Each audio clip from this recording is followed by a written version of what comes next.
In this video, I'm going to teach you how to change pen pressure in Photoshop. It's a very easy process, so make sure to follow along. In this video, I'm going to give you easy to follow instructions on how to manage the pen pressure settings available directly in Photoshop. So I'm going to talk about how to enable or disable the feature and also what to do if yours is not working. So first, inside of Photoshop itself, go over to the brush settings, and all that you have to do in Photoshop is to take this option here, Shape Dynamics. Immediately upon doing this, under Control, you will be able to find pen pressure. So if it is set to off, just change it to pen pressure, and now it should be working natively. However, some people are not able to change this, or others will have a warning symbol next to it.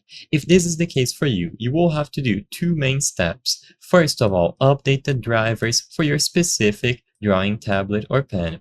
This is very important, and by updating the drivers, this should go away. If it doesn't, then you will need to do one additional step. You have to create a text file, and you need to drop that text file inside of the settings folder for Photoshop. This will fix the issue of incompatibility with the pen pressure settings in Windows. So if you need to fix this, create a notepad file called ps user config. This should be a .txt file, which is the default option for Notepad. Once you have created this file, type exactly this. So hashtag space use space WinTab, and then on another line, use system stylus space 0. With this done, save this and paste it on Roaming, Adobe Photoshop, regardless of the version that you have, and then Adobe Photoshop settings. You should have the text file included here on this folder, and it should be named exactly ps-userconfig.txt.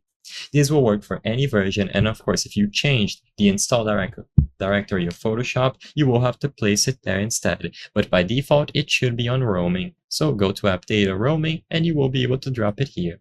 I hope I was able to help you on how to change pen pressure in Photoshop. If this video helped you, please be sure to leave a like and subscribe for more very easy tips. Thank you for watching.